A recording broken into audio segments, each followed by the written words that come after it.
We look soft. No scales, no exoskeleton, no sharp claws. To the towering Trellian overseer, a 5'2" girl from Ohio, looked like easy prey. So he grabbed her collar, intending to hoist her into the air.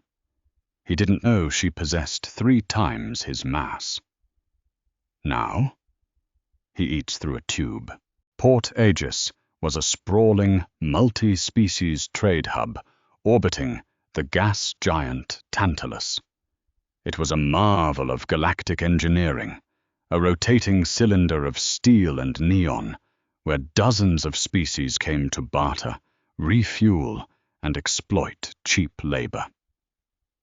For humanity, a species that had only joined the galactic community 5 years prior, it was a place to prove our worth. We were the newcomers, the underdogs. To the rest of the galaxy, we were small, squishy, and entirely unremarkable.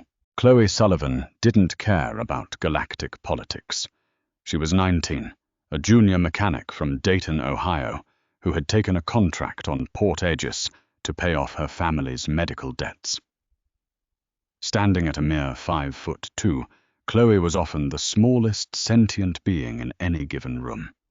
She worked in Sector 4, the heavy logistics bay, surrounded by hulking cargo freighters and alien species that towered over her.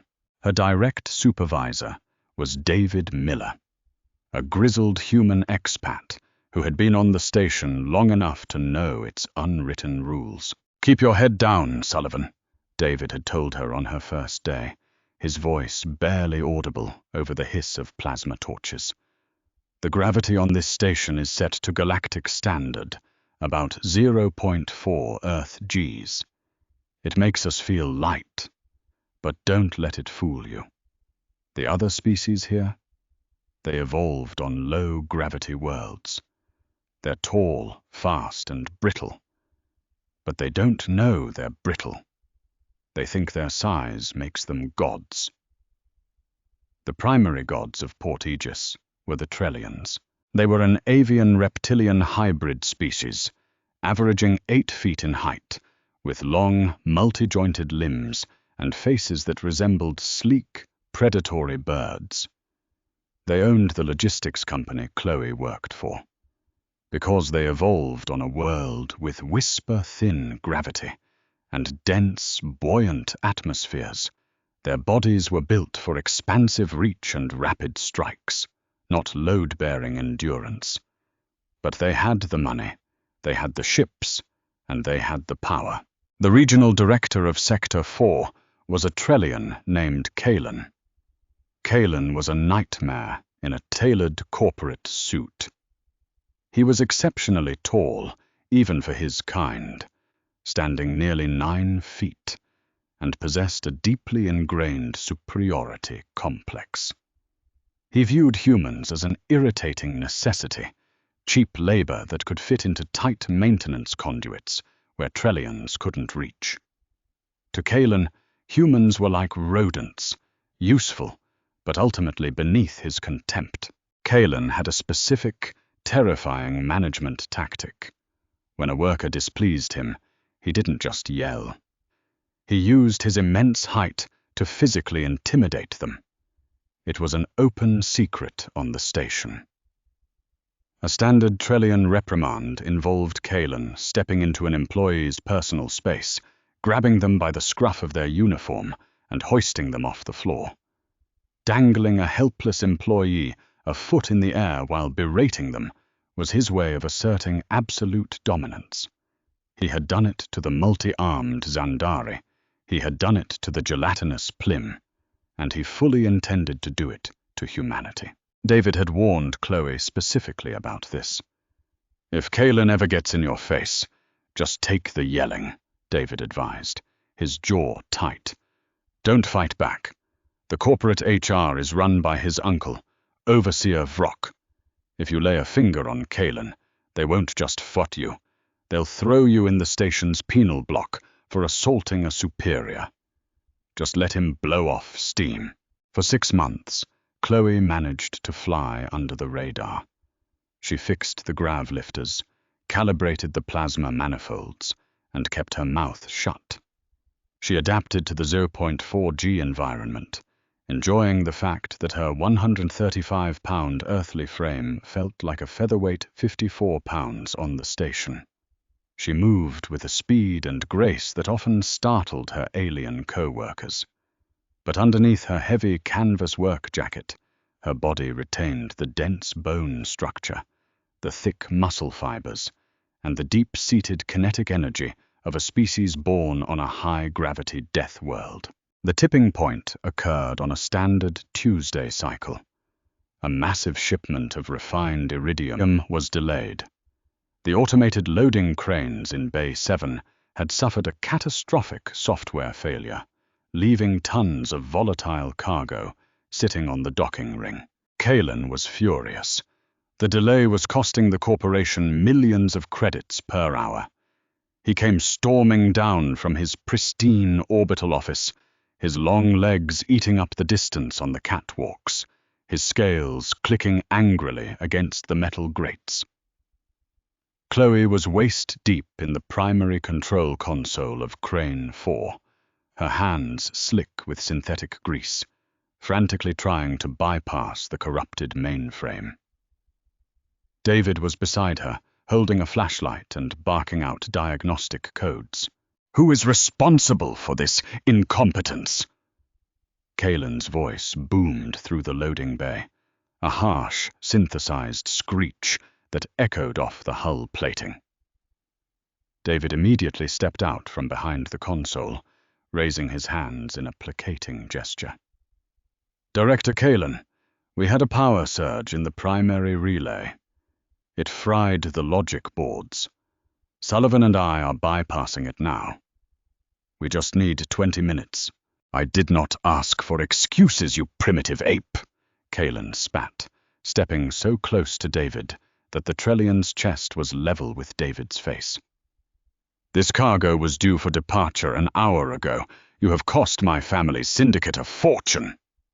"We're working as fast as we can, sir," David said, keeping his tone perfectly neutral. Kalen's alien eyes, slitted and glowing with a faint bioluminescence, snapped past David and locked onto Khloe.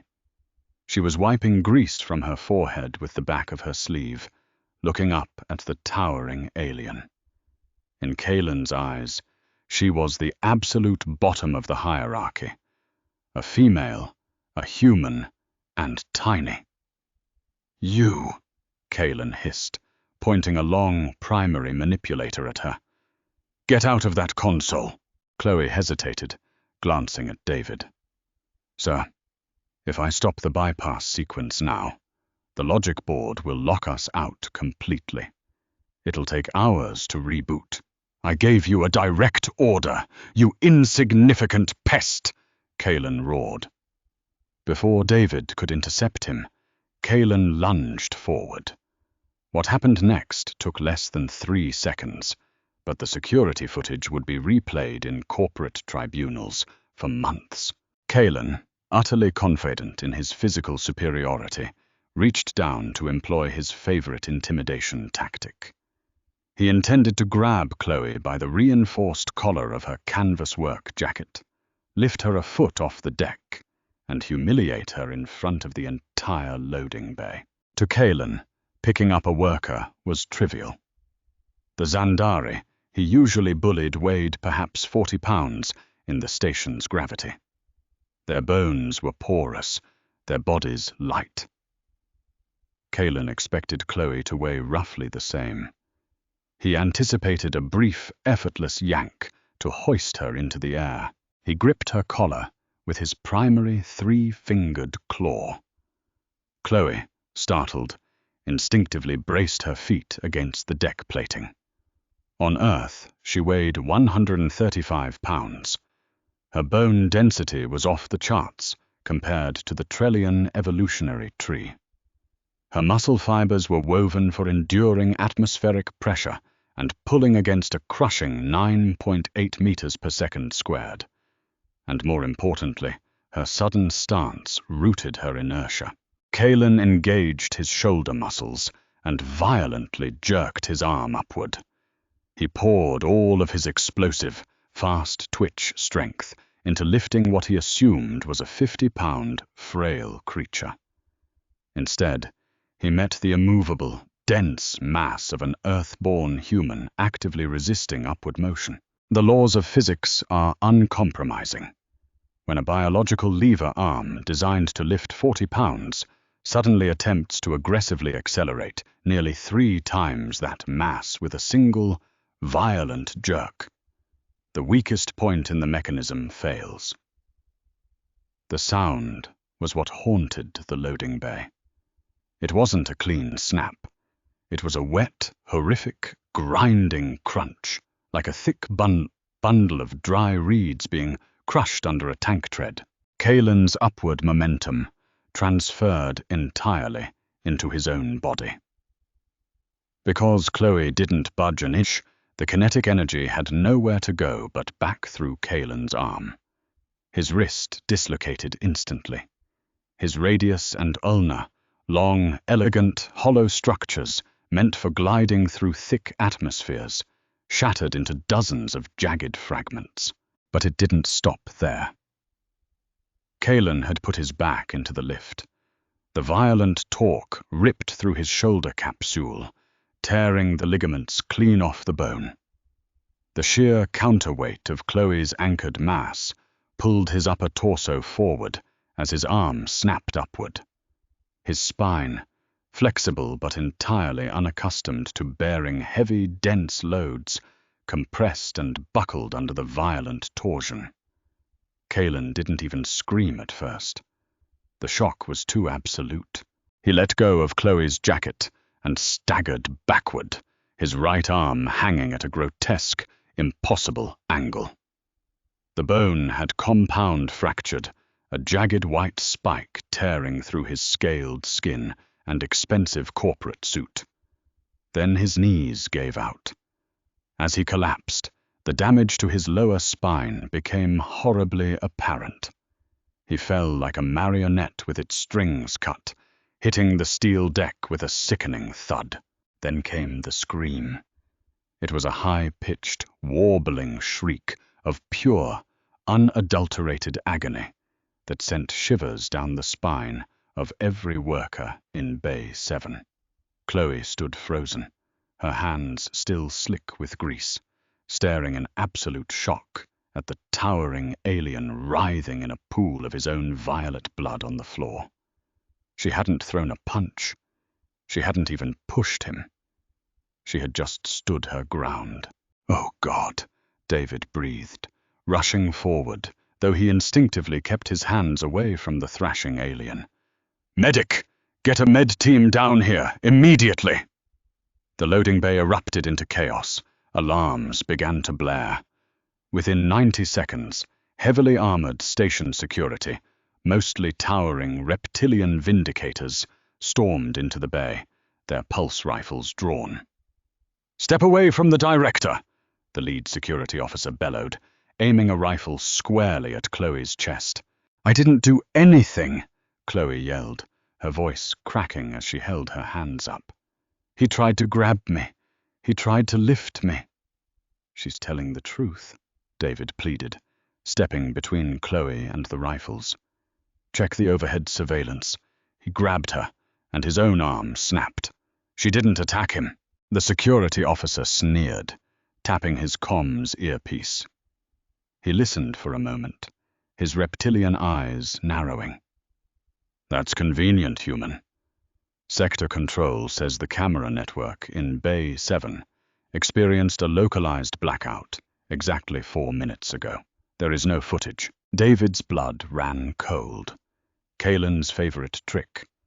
The Trellian always had his security lackeys temporarily blind the cameras in the bays before he went down to physically discipline the staff. It ensured there was never a corporate record of his abuse.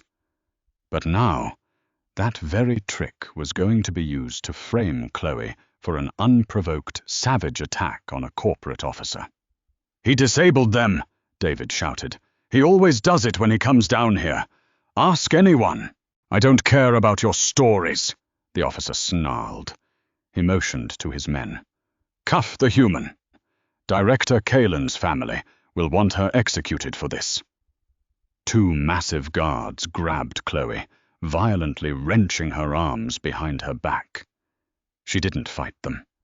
She knew that showing off human strength now would only seal her fate. As they dragged her away, she looked back at Kalen. The medics had arrived. They were frantically trying to stabilize him, but his alien biology was failing rapidly. The spinal compression had caused massive neural hemorrhaging. Khloe was shoved into the back of a security transport, the heavy metal doors slamming shut, plunging her into darkness. She was a 19-year-old girl from Ohio, hundreds of light years from home, sitting in a cell on a station where the gravity was light, but the consequences were crushing. The Trellian Corporation wasn't going to look at the physics. They were going to look at a shattered aristocrat and a perfectly healthy human.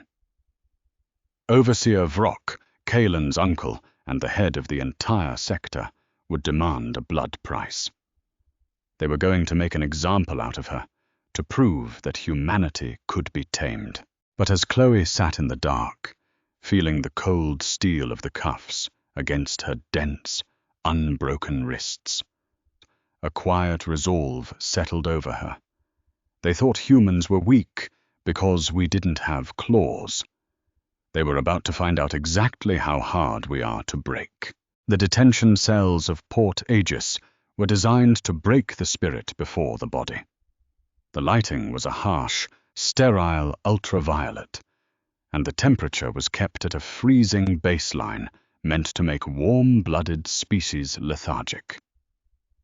Khloe Sullivan sat on a rigid metallic bench, her knees pulled to her chest, her Caterpillar brand heavy utility boots scuffed and stained with hydraulic fluid. She had been in the dark for 3 standard cycles, roughly 72 hours, with nothing but a nutrient dispenser and the echoing silence of the penal block. The heavy magnetic locks of her cell hissed, the door sliding open to reveal the towering, imposing figure of Overseer Vrock. He was older than Kalen, his scales a duller, slate-gray hue, dressed in the immaculate, sweeping crimson robes of the Trellian corporate syndicate. Flanking him were 2 heavily armed Vindicator guards. Vrock stepped into the cell, forcing Khloe to crane her neck upward. He looked down at her, not with anger, but with the cold, calculating detachment of a butcher, appraising a meager cut of meat. "You are a remarkably destructive creature for something so diminutive, human," Vrock said, his translator implant rendering his clicks and hisses into flawless, aristocratic English. "My nephew Kalen is currently in a state of catastrophic biological failure. His spine is pulverized. His primary manipulator is a jigsaw puzzle of shattered calcium. The surgeons are struggling to prevent total nervous system collapse." Khloe didn't flinch. She stood up, her 135-pound frame anchoring perfectly to the deck, her eyes locking onto his chest. "I didn't attack him. He tried to assault me. He grabbed my jacket and tried to lift me. Whatever happened to his arm and back, he did it to himself." Vrock let out a low, rattling laugh. "Do you truly believe the High Magistrate will accept such a laughable fiction? A human, a species that has barely mastered rudimentary hyperdrives, standing perfectly still while a superior Trellian shatters his own anatomy. It is absurd.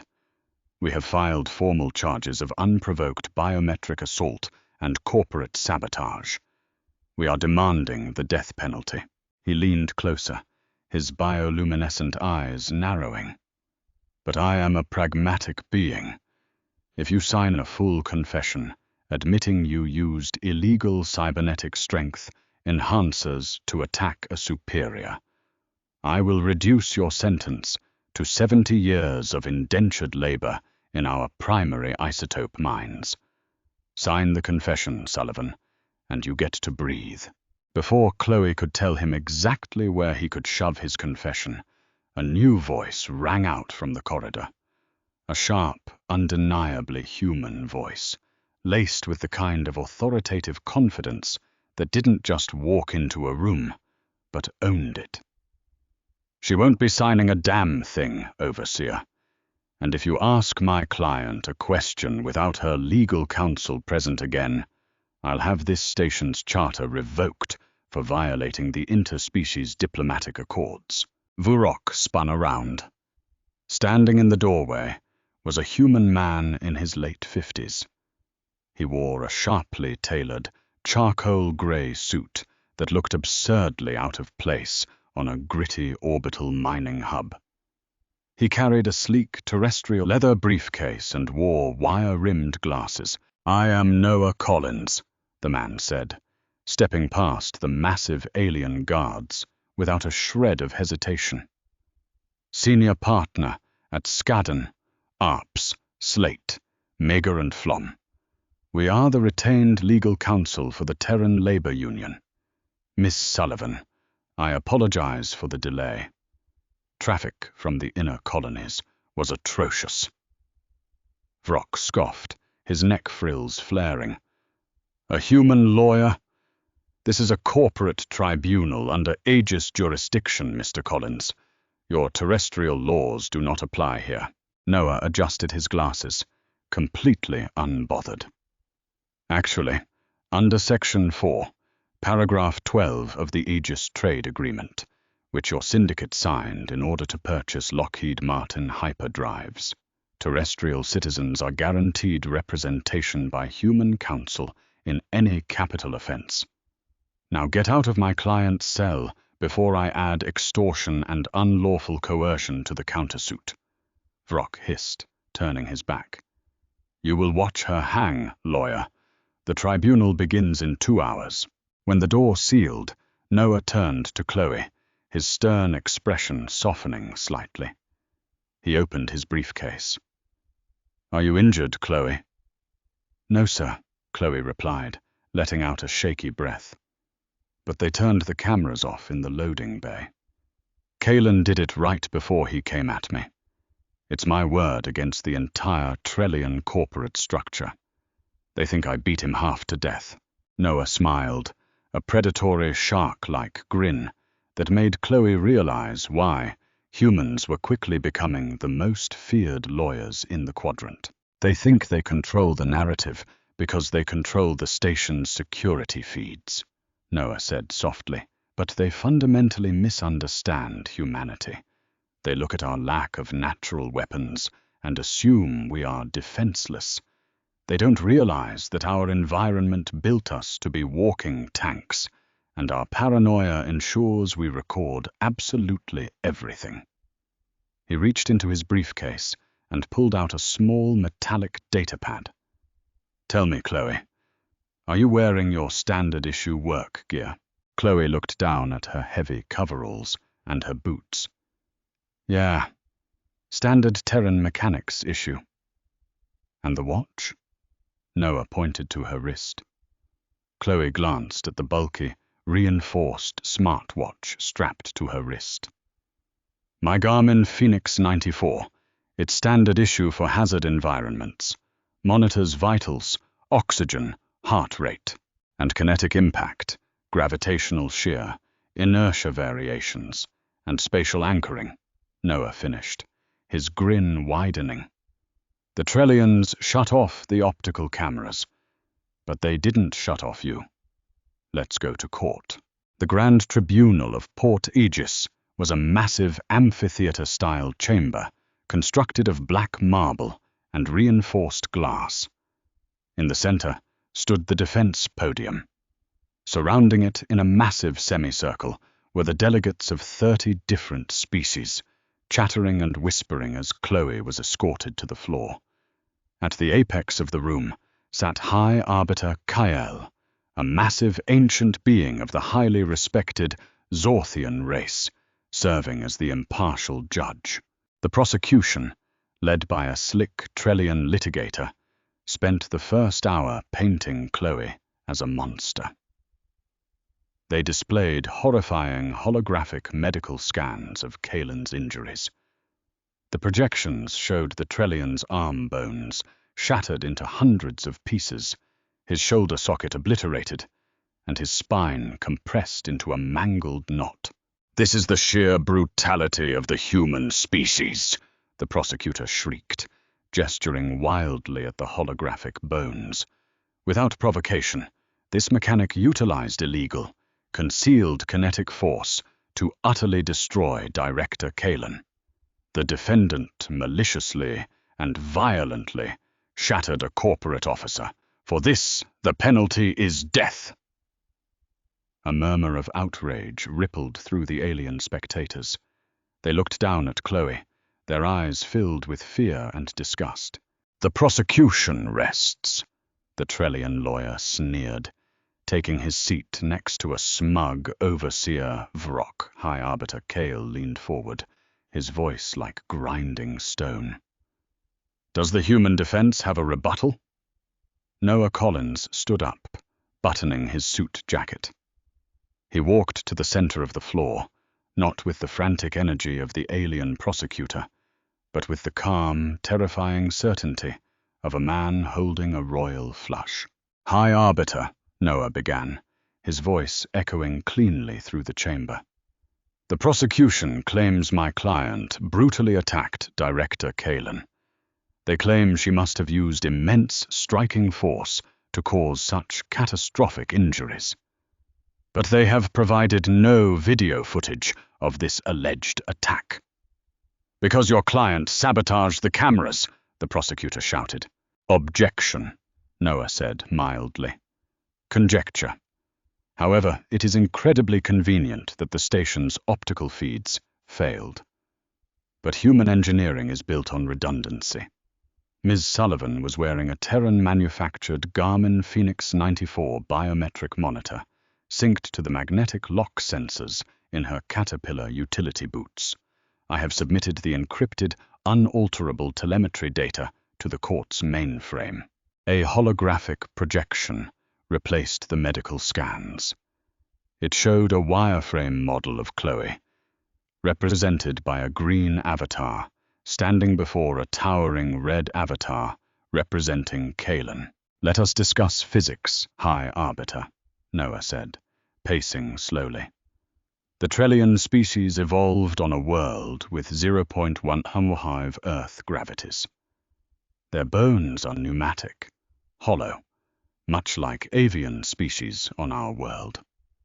They are tall, they have incredible reach, and in this station's 0.4G environment, they feel immensely powerful. Humanity, however, evolved on a Class 9 death world, Earth." A murmur went through the crowd.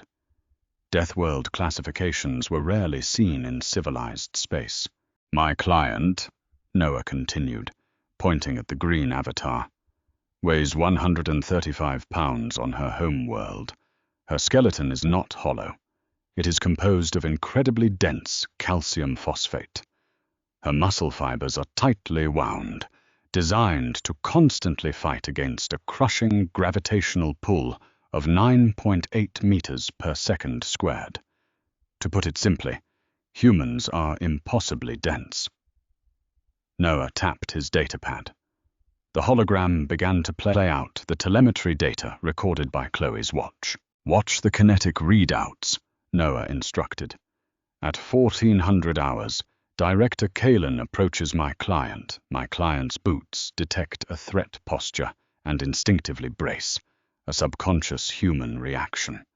The soles of her boots register an anchored downward force of roughly 60 kilograms of mass." In the hologram, the red Trellian avatar reached out and gripped the green human avatar by the collar. "Director Khalen," Noah said, his voice dropping to a dangerous whisper, "decided to employ a well-documented, highly illegal intimidation tactic. He attempted to physically lift an employee off the deck by her uniform. He engaged his fast-twitch muscle fibers, intending to hoist what he assumed was a creature of standard galactic weight, perhaps 20 kilograms. Noah hit a button, and the hologram moved in slow motion. But my client is not standard galactic weight. She is an anchored, Earth-evolved mass of dense bone and muscle. When Kalen violently jerked his arm upward with a recorded output of over 1,000 newtons of force, my client did not move. Her inertia remained perfectly static. The holographic data spiked violently. A red wave of kinetic energy bounced off the immovable green avatar and shot straight back up Kalen's arm.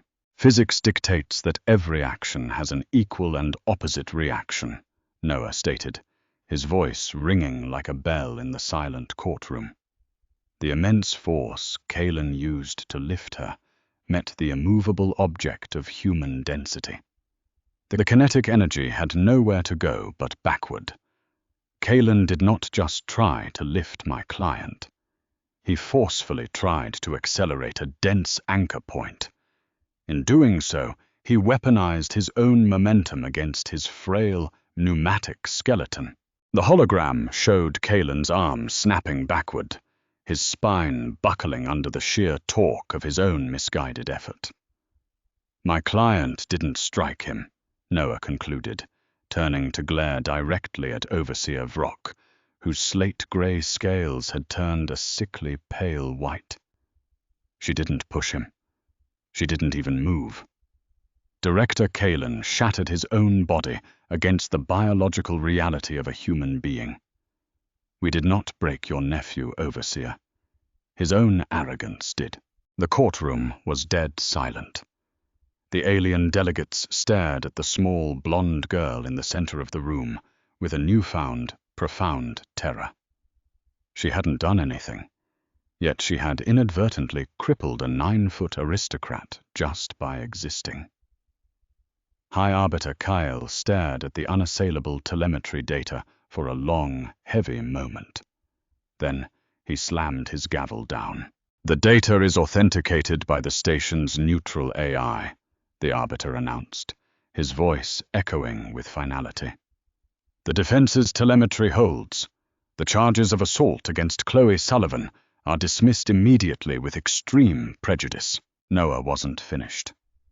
High Arbiter, I am also filing a civil suit against the Trellian Syndicate for emotional distress, false imprisonment, and gross violation of workplace safety protocols.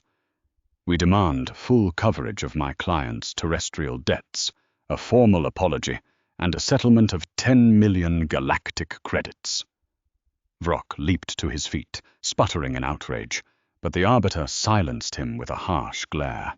The civil suit is accepted, the Arbiter ruled. Furthermore, the Trellian Syndicate is hereby fined heavily for unauthorized predatory conduct toward a station employee. This tribunal is adjourned. 6 months later, the hierarchy of Port Aegis had shifted dramatically. Khloe Sullivan walked through the bustling corridors of the medical and administration ring. She wore a newly tailored jacket, the heavy canvas replaced by sleek, high-end synth leather. Her family's medical debts back in Dayton were paid off in full, with enough credits left over to buy a small moon. As she passed the intensive care ward, she paused by a large, reinforced glass window. Inside the sterile room, hooked up to a terrifying array of life support monitors, lay Kalen. I was encased in a rigid, anti-gravity suspension harness to keep his pulverized spine from collapsing entirely. His shattered arm had been replaced by a clunky, rudimentary prosthetic because his brittle biology had violently rejected advanced cybernetics. A clear, synthetic tube ran directly into his throat, pumping nutrient paste into his stomach. He would never walk, let alone lift anything, ever again. Kalen's dull eyes drifted to the window. When he saw Khloe standing there, the heart monitor beside his bed spiked in a frantic, erratic rhythm of pure, visceral panic. He tried to shrink back into his harness, whimpering through the feeding tube. Khloe didn't smile. She didn't gloat. She simply gave him a slow, deliberate nod, a silent reminder of the immovable wall he had thrown himself against. She turned and walked down the corridor, her heavy boots clicking rhythmically against the metal floor. The alien workers scattered out of her path, pressing themselves against the bulkheads, their eyes wide with awe and a healthy dose of fear. She was just a girl from Ohio. But to the rest of the galaxy, she was a human, a creature carved from a high-gravity crucible, dense, unbreakable, and perfectly capable of breaking you without lifting a single finger.